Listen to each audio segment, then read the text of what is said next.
हर दिन बालाजी मंदिर में लगभग 3 करोड़ का दान चढ़ता है, सोना चांदी हीरे से लेकर पैसों तक। और इसका एक ही मकसद है, भगवान वेंकटेश का कर्ज चुकाना। लेकिन भगवान कर्ज में कैसे डूबे, इसके पीछे की कथा बड़ी ही अनोखी है। पुराणिक ग्रंथों के अनुसार समय था प्रलय काल का, जब पृथ्वी पर प्रलय आया। चारों ओर केवल पानी, मानो उसने पूरी धरती को निगल ली थी। सभी देवता घबरा रहे थे और भगवान विष्णु के पास गए। भगवान विष्णु ने वराह रूप धारण किया और पृथ्वी को समुद्र की घेराइयों से उठाकर सुरक्षित स्थान पर रखा। भगवान विष्णु ने पृथ्वी को वचन दिया कि वो पृथ्वी पर वेंकटेश्वर के रूप में अवतार लेंगे। समय बीता, पृथ्वी अब संतुलित थी। एक दिन ऋषि भृगु ने परीक्षा ली कि तीनों देवताओं ब्रह्मा, शिव, विष्णु में से सबसे श्रेष्ठ कौन है। इस परीक्षा को पूरा करने के लिए ऋषि भृगु सबसे पहले ब्रह्मा के पास पहुंचे। ब्रह्मा जी सृष्टि की रचना करने में व्यस्त थे, तो उन्होंने ऋषि का समुचित स्वागत नहीं किया।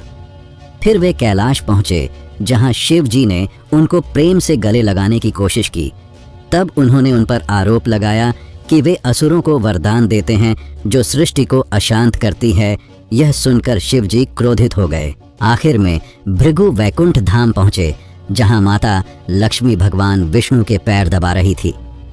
ऋषि भृगु ने बिना सोचे समझे विष्णु जी के हृदय में पैर रख दिया।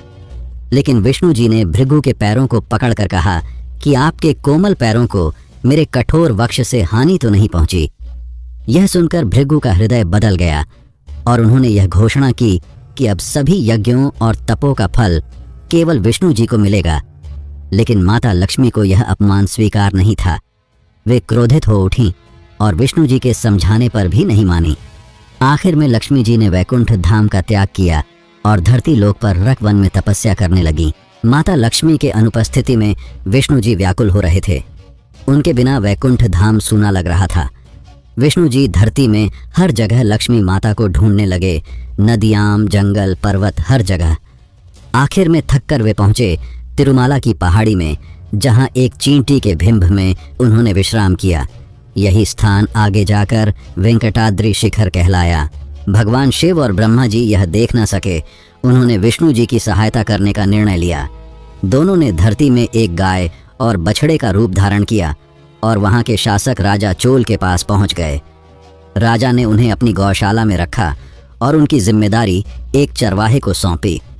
कुछ दिनों बाद चरवाहे ने देखा कि गाय अब कम दूध दे रही और दिन के एक निश्चित समय